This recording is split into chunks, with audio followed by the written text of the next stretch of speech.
ప్రస్తుతం మనతో పాటు ప్రముఖ ఆధ్యాత్మికవేత్త దత్తాత్రేయ గణపతి ఉపాసకులు అమ్మవారి సేవకులు మురళీధర్ శర్మ గారు ఉన్నారు. గురువుగారితో మాట్లాడేద్దాం. మహాదేవ నమస్కారం. మహాదేవ శ్రీమాత్రి నమః. గురుగారు, జూన్ 2 నుంచి మనకి గురుగ్రహం మారబోతుంది, దాని స్థాన చలనం జరుగుతుంది. అలాగే ఇక్కడ మనకి కన్యా రాశి వాళ్ళకి ఈ గురుగ్రహం మార్పు వల్ల ఎటువంటి ఫలితాలు ఉండబోతున్నాయి, లాభ నష్టాలు, మంచి చెడులు ఏ విధంగా ఉండబోతున్నాయి, గురుబలం ప్రత్యేకంగా ఎలా ఉండబోతుంది, మరి వీళ్ళకి జరిగే ఫలితాలు ఏ విధంగా ఉన్నాయో తెలియజేయండి.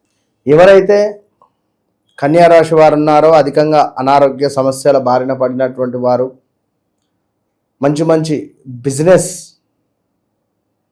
రన్ చేసినటువంటి వారు, అద్భుతమైనటువంటి బిజినెస్ను ముందుకు తీసుకువెళ్ళినటువంటి దాఖలాలు ఎన్నో ఉన్నవి. ఈ మధ్యలో ప్రజెంట్ చూసుకున్నట్టయితే కొంత బిజినెస్ లాస్ వస్తూ ఉంది. ఇంకా అనారోగ్య సమస్యలు పెరిగేటువంటి సందర్భాలు ఉన్నవి.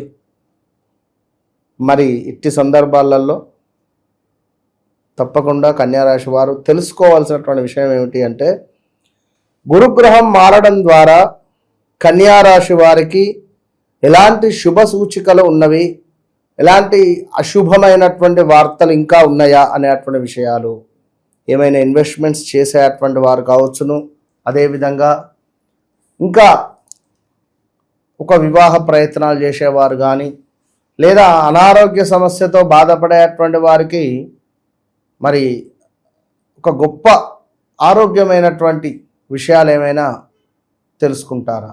ఎందుకంటే మీకు కన్యారాశి వారికి ఏకాదశ స్థానంలో గురువు రావడము ఇది ఎంతో అదృష్టం.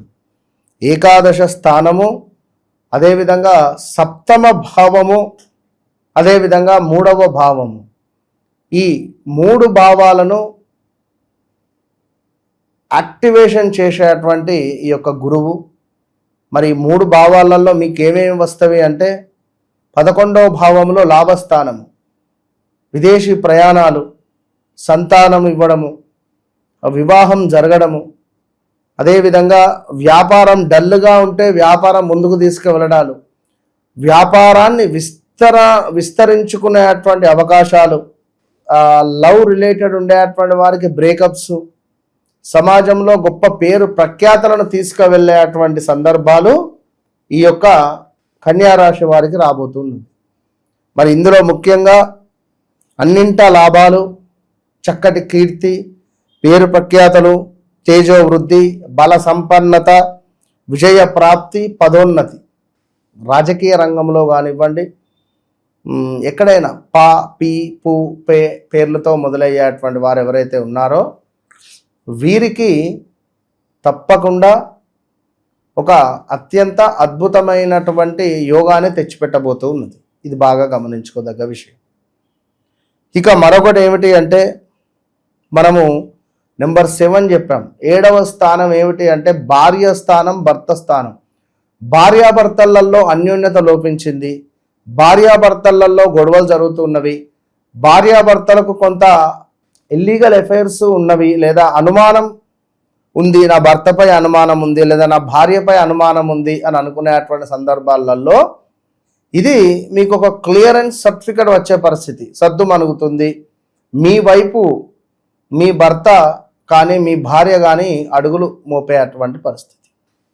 ఇక మరొక విషయం ఏమిటి అంటే, అధికార సందర్శనము. మీరు ఎక్కడైతే పనిచేస్తున్నారో మీ పై అధికారులు చక్కగా కూడా మిమ్మల్ని చూడడం, చూసి సంతోషించడం మీ పని పట్ల.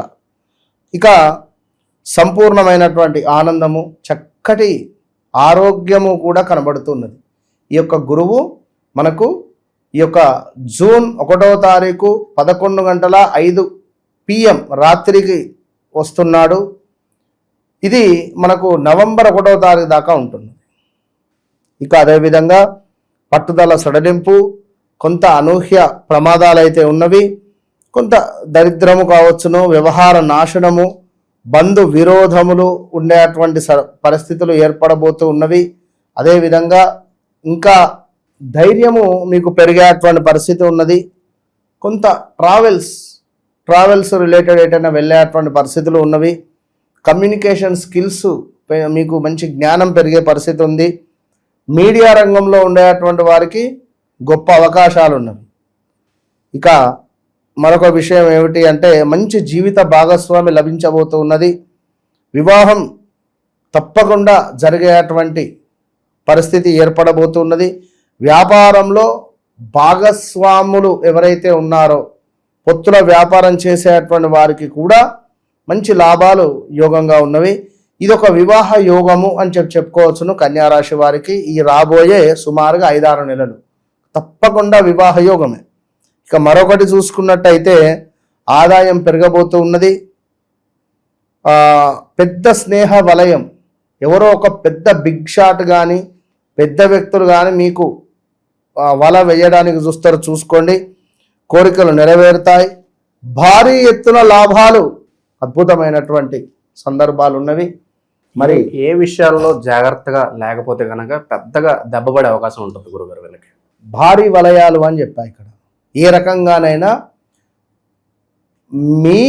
మీకు తెలియని విషయాలు ఎవరైనా బయట పెట్టడం కానీ, మీకు సందర్భం లేని విషయాలు ఏవైనా, అంటే మీరు ఎప్పుడో గతంలో 5 ఏళ్ళలో 10 ఏళ్ళ క్రితమో 9 ఏళ్ళ క్రితమో చేసుకున్నటువంటి ఆ మంచి చెడు విషయాలను కాస్త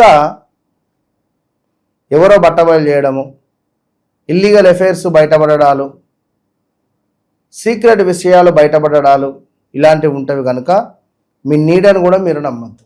ఎలాంటి విషయాలు అంటే ఇదే, ఇక ఎట్టి కోశాన మీ నీడను కూడా మీరు నమ్మవద్దు, ఓపికగా ఉండాలి. ఇక పరిహారాల విషయానికి వస్తే ఎలాంటి పరిహారాలు చేస్తే బాగుంటుంది? కన్యా రాశి వారికి అష్టమ శని ప్రారంభం కాబోతున్నది. మరి యొక్క అష్టమ శనికి సంబంధించి మనం గతంలో కూడా చెప్తూ ఉన్నాం. ప్రతి సంకష్టహర చతుర్థి 2500కు పూజ అనేది రిసిప్ట్ కట్టింగ్ ఉంటుంది మా దేవాలయంలో. కేవలం పూజ ద్రవ్యాల మందమే తీసుకొని నేను అందరి పేరిట గోత్రనామాల పేరిట అర్చన చేసే పరిస్థితి ఉంటుంది. కనుక ఎవరైనా చేయించుకునేవారు తప్పకుండా చేయించుకోవచ్చు. లేదు అనుకున్నా మీకు ఎవరైనా తక్కువలో చేస్తా అన్నా కూడా చక్కగా అక్కడ నవగ్రహాలలో ముఖ్యంగా శనికి మంచిగా హోమం చేయించుకోండి. ఇదంతా గోచారం. గ్రహచారం అనేది ఉంటుంది. ఇందాక చెప్పాను, గ్రహచారంలో నడిచే దశ అంతర్దశలలో తప్పకుండా మంచి యోగం ఏర్పడబోతున్నది అని చెప్పి ఒకవేళ అయ్యో నాకు బాగాలేదు అనుకున్నా మీదే పొరపాటు. మంచి యోగము మనం తెలుసుకోవాలి, తెలుసుకునే బాధ్యత మీది. కనుక తప్పకుండా తెలుసుకొని ముందుకెళ్ళండి. వన్స్ అద్భుతమైనటువంటి రిజల్ట్ ఉంటుంది అంతే. ఓవరాల్గా ఈ రాశి వాళ్ళకి గురుగ్రహ మార్పు వల్ల ఎలాంటి ఫలితాలు రాబోయే కాలంలో రాబోతున్నాయో మంచి విశ్లేషణ అందించారు. ధన్యవాదాలు. మహాదేవ.